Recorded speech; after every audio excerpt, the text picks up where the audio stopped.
जय हिंद प्यारे साथियों। कैसे हो आप सब? बिल्कुल मस्त होंगे। यू विक्टर ज्ञान यूट्यूब चैनल पर आप सभी का बहुत बहुत स्वागत है।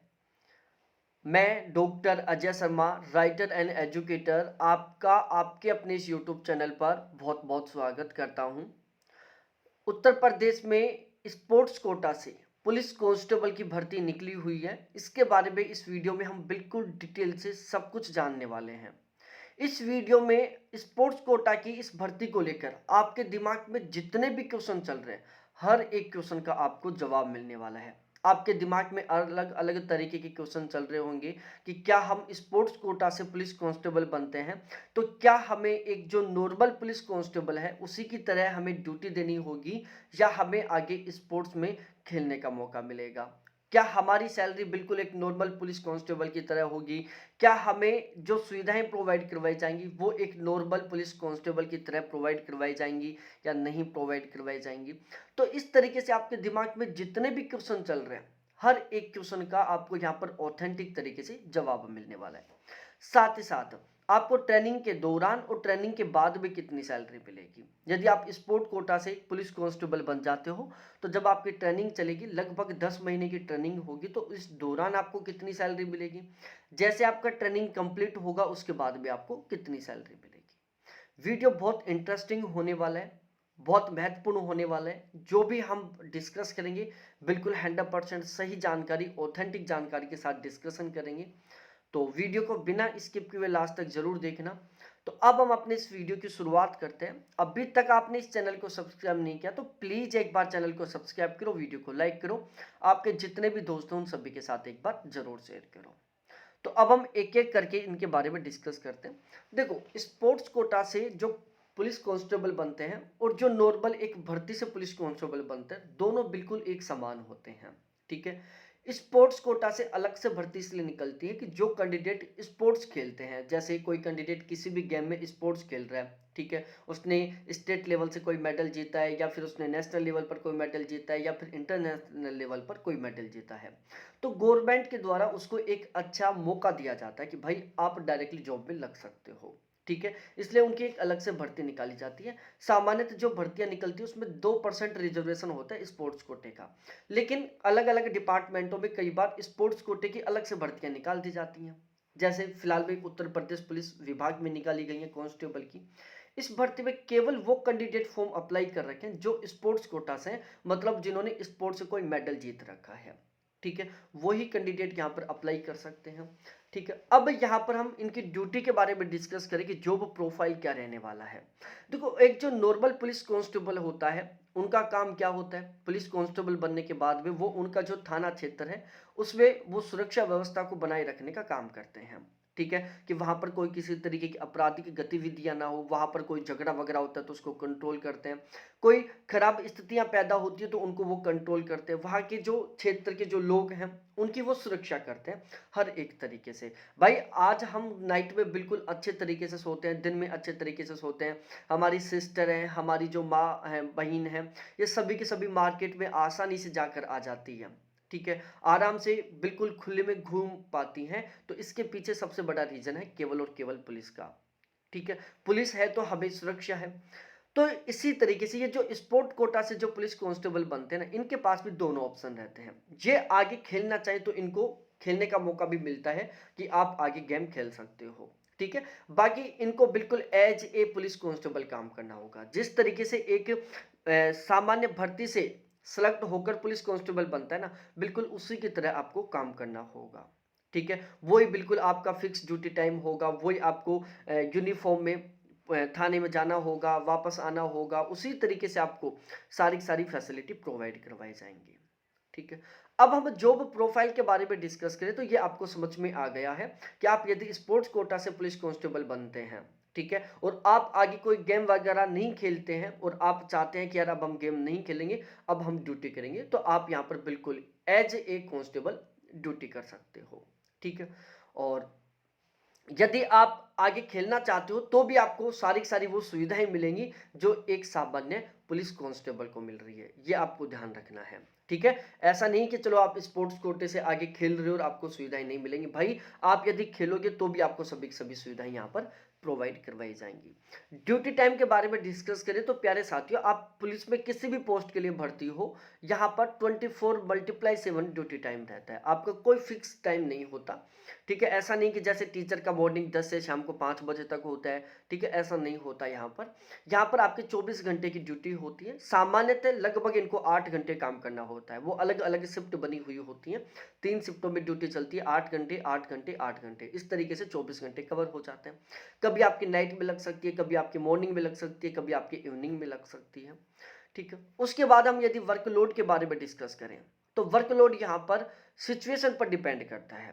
आपकी ड्यूटी कितनी लंबी लगेगी ये भी सिचुएशन पर डिपेंड करता है। यदि सामान्य परिस्थिति है, कोई आपराधिक गतिविधि नहीं हुई आपके थाना क्षेत्र में, तो आपको 8 घंटे की ड्यूटी करनी होगी, ठीक है, और नाम मात्र आपका वर्कलोड रहेगा। यदि कोई गलत सिचुएशन पैदा हो गई है, कोई आपराधिक गतिविधि हो गई है, तो ऐसी स्थिति में आपकी ड्यूटी 15 घंटे की भी लग सकती है, 16 घंटे की भी लग सकती है, 18 घंटे की भी लग सकती है, ठीक है, और वर्कलोड बहुत जबरदस्त वाला हो सकता है। तो ये आपको ये समझ में आ गया होगा। प्रमोशन के बारे में यदि हम डिस्कस करें तो भाई आप सबसे पहले कांस्टेबल बनोगे, उसके बाद में आप हेड कांस्टेबल बन जाओगे, उसके बाद में आप एएसआई बन जाओगे, और उसके बाद एसआई बन जाओगे, ठीक है। अब जिस कैंडिडेट का जॉब प्रोफाइल बहुत शानदार था, मतलब उन्होंने ड्यूटी टाइम के अंदर बहुत अपना जो रेस्पॉन्सिबिलिटी है उसको बहुत सही ढंग से निभाया है, उन्होंने पूरी ईमानदारी के साथ ड्यूटी की है, ठीक है, बहुत अच्छे तरीके से उन्होंने काम किया है, और उनका पूरा पूरा एकेडमिक स्कोर बहुत शानदार है, तो वो एसआई की पोस्ट तक पहुंच सकते हैं। बाकी हेड कांस्टेबल हर एक कांस्टेबल बनेगा, एएसआई तक भी ज्यादातर लोग पहुंच जाएंगे।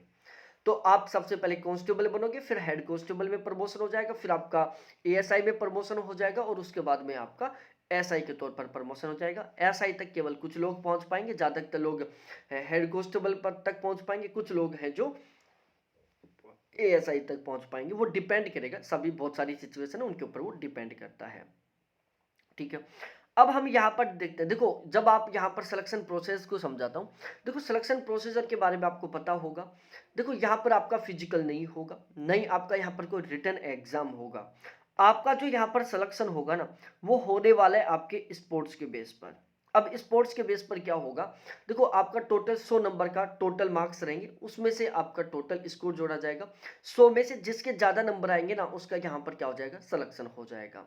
अब ये 100 नंबर किस तरीके से होंगे, देखो आपकी खेल कौशल परीक्षण होगा, आपका खेल कौशल परीक्षण होगा। सपोज दैट आप कबड्डी से हो, तो आपकी कबड्डी की ट्रेनिंग होगी, ठीक है, आपको कबड्डी का प्रशिक्षण देना पड़ेगा, वहां पर कबड्डी खेलना पड़ेगा आपको। फिर जो आपके एग्जामिनर होंगे वो आपको देखेंगे कि आप किस तरीके से कबड्डी खेल रहे हो, फिर उसके बेस पर वो आपको 80 में से नंबर देंगे। आपने कबड्डी बहुत सही ढंग से खेला तो आपको 80 में से वो प्यारे साथियों 60 नंबर भी दे सकते हैं, 70 भी दे सकते हैं, 30 भी दे सकते हैं, 20 नंबर भी दे सकते हैं, ठीक है। तो इस तरीके से 80 नंबर का तो होगा आपका खेल कौशल परीक्षण। इसके अलावा 20 नंबर का होगा आपका खेल प्रमाण पत्रों का मूल्यांकन। आपके पास जितने भी खेल से रिलेटेड मेडल है, सर्टिफिकेट है, उनके टोटल 20 नंबर होंगे, वो अलग अलग तरीके से डिवाइड किए हुए हैं। इस तरीके से टोटल 100 नंबर में से आपका यहाँ पर सिलेक्शन होने वाला है, ठीक है। तो इतना आपको अच्छे तरीके से समझ में आ ही गया होगा। अब हम सबसे मेन टॉपिक पर डिस्कस करते हैं कि आपकी पहले महीने की सैलरी क्या रहेगी, आपको कौन कौन सी सुविधाएं प्रोवाइड करवाई जाएंगी। प्यारे साथियों, सुविधाएं में आपको रिटायरमेंट के दौरान आपको एक बहुत अच्छा खासा रिटायरमेंट का अमाउंट मिलेगा, ठीक है। आपको आपकी कंप्लीट फैमिली को बिल्कुल फ्री मेडिकल फैसिलिटी प्रोवाइड करवाई जाएंगी, ठीक है। अलग अलग तरीके के बहुत सारे आपको अलाउंस दिए जाएंगे, ठीक है। स्पेशली आपको हर साल में 13 महीने की सैलरी मिलेगी। साल में 12 महीने होते हैं, लेकिन आपको 13 महीने की सैलरी मिलेगी, क्योंकि यहाँ पर बहुत ज्यादा छुट्टियां नहीं होती। एक तरीके से ये इमरजेंसी ड्यूटी होती है, ठीक है। बाकी बहुत अच्छी खासी डेपुटेशन है, बहुत अच्छी खासी इज्जत होती है पुलिस की। अब हम सबसे मेन टॉपिक पर डिस्कस करते हैं कि आपकी ट्रेनिंग के दौरान कितनी सैलरी रहेगी और ट्रेनिंग के बाद कितनी सैलरी रहेगी। ये हम 2024 के अकॉर्डिंग कैलकुलेट कर रहे हैं। देखो 2000 ग्रेड पे रहता है पुलिस कांस्टेबल का, पे मैट्रिक्स लेवल 3 में आता है, पे बैंड 3 रहता है, बेसिक पे 21,700 रुपए से शुरू होकर 69,100 रुपए तक रहता है। अब देखो, आप जिस दिन आपकी ज्वाइनिंग होगी उसके तुरंत बाद आपकी 10 महीने तक ट्रेनिंग चलेगी, लगभग 10 महीने तक। और ये जो 10 महीने के दौरान आपकी जो ट्रेनिंग चलेगी, इस दौरान आपकी जो सैलरी है वो लगभग 29,195 रुपए मिलेगी। क्योंकि ट्रेनिंग के दौरान आपको एक तो बेसिक पे मिलेगा और एक डीए मिलेगा, इसके अलावा आपको कोई भी अलाउंस नहीं मिलेगा ट्रेनिंग के दौरान। जैसे आपकी ट्रेनिंग कंप्लीट होगी तो आपको एक प्रॉपर वे में पूरी सैलरी मिलना शुरू हो जाएगी। तो ट्रेनिंग के बाद आपकी कितनी सैलरी रहेगी? देखो, ट्रेनिंग के बाद आपकी पहले महीने का जो बेसिक पे वो 21,700 रुपये रहेगा। डीए फिलहाल में 46% है, लेकिन जब तक आपकी ज्वाइनिंग होगी तब तक डीए कम से कम 50% हो जाएगा बढ़कर। हमने यहाँ पर 50% कैलकुलेट किया तो 10,850 रुपये आपका डीए बन जाता है। एचआरए, देखो यूपी में एचआरए के मामले में अलग से स्लैब बना हुआ है, तो उसके अकॉर्डिंग आपको लगभग 2400 रुपए के आसपास एचआरए मिलेगा, यदि आपकी पोस्टिंग यूपी के अच्छे शहरों में रहती है, बड़े शहरों में रहती है तो। ट्रांसपोर्ट अलाउंस के आपको 390 रुपए मिलेंगे, राशन मनी अलाउंस के आपको 1875 रुपए मिलेंगे, यूनिफॉर्म मेंटेनेंस अलाउंस के आपको 188 रुपए मिलेंगे, टी आपको 390 रुपए का मिलेगा। साइकिल अलाउंस के तौर पर आपको 200 रुपए मिलेंगे, और अदर अलाउंस के तौर पर आपको 300 रुपए मिलेंगे, जिसमें बहुत सारे छोटे छोटे अलाउंस मिलते हैं। जैसे आपको अपनी जो किट रहेगी, बंदूक रहेगी, उसके मेंटेनेंस का अलाउंस मिलेगा, बूट पॉलिश का अलाउंस मिलेगा। ठीक है, इस तरीके से छोटे छोटे अलाउंस मिलते हैं, तो उन सभी को छोड़कर लगभग 300 रुपए आपको और मिलने वाले हैं। तो इस तरीके से आपकी पहले महीने की जो ग्रोस सैलरी है वो बन जाती है 38,293 रुपए, जो कि एक बहुत ही अच्छा खासा अमाउंट बनता है। अब इसमें एक एनपीएस कट जाता है 3,255 रुपए का। एनपीएस क्या होता है? देखो, एनपीएस का सीन क्या होता है, जिस दिन आपकी ज्वाइनिंग होती है उसी दिन गवर्नमेंट के द्वारा आपका एक एनपीएस अकाउंट खोला जाता है। आपके बेसिक पे और डीए दोनों का लगभग 10% जितना अमाउंट आपकी ग्रोस सैलरी में से काट कर आपके एनपीएस अकाउंट में ट्रांसफर कर दिया जाता है। ठीक है, आपके बेसिक पे और डीए दोनों का लगभग 14% जितना अमाउंट महीने के महीने गवर्नमेंट आप अपनी खुद की तरफ से बिल्कुल फ्री में आपके एनपीएस अकाउंट में ट्रांसफर करेगी। तो ओवरऑल हर महीने आपके एनपीएस अकाउंट में कितना अमाउंट आएगा? लगभग 24% आएगा। 10% जो आपका कटा, 14% जो आपको गवर्नमेंट ने दिया। ठीक है, जीआईएस के तौर पर आपके टोटल 100 रुपए कटेंगे। तो इस तरीके से टोटली कुल मिलाकर आपका डिडक्शन हो जाता है 3,355 रुपए का। ठीक है, इसके अलावा आपको साल में 2 बार आपके यूनिफॉर्म का अलाउंस मिलेगा, 3-3 हज़ार रुपए साल में 2 बार आपको यूनिफॉर्म के लिए मिलेंगे। 1 महीने की एक्स्ट्रा सैलरी मिलेगी। सिम अलाउंस के तौर पर आपको साल में 2,000 रुपए मिलेंगे। ठीक है, तो टोटली कुल मिलाकर आपकी पहले महीने की नेट सैलरी कितनी होगी ट्रेनिंग के बाद? तो वो होगी मेरे प्यारे साथियों 34,938 रुपए। तो ट्रेनिंग के दौरान पहले महीने की सैलरी होगी 29,195 रुपए। ट्रेनिंग के बाद पहले महीने की सैलरी रहेगी लगभग 34,938 रुपए, जो कि बहुत ही अच्छा खासा अमाउंट है। और अब हम यदि बात करें सैलरी में इंक्रीजमेंट का, बेसिक पे आपका हर साल 3% बढ़ेगा। डीए साल में 2 बार बढ़ेगा, एक बार जनवरी में, दूसरा जून जुलाई में। कितना बढ़ेगा ये डिपेंड करता है गवर्नमेंट के ऊपर, लेकिन एवरेज मिलाकर प्यारे साथियों ये लगभग 5% से लेकर 8% बढ़ने वाला है। तो ओवरऑल आपके सभी के सभी डाउट क्लियर हो गए होंगे। वीडियो बहुत अच्छा लगा है तो प्लीज़ एक बार चैनल को सब्सक्राइब करो, वीडियो को लाइक करो, आपके जितने भी दोस्त हैं सभी के साथ एक बार जरूर शेयर करो। बहुत बहुत धन्यवाद आप सभी को देखने के लिए। थैंक्स बाय मेरे प्यारे साथियों।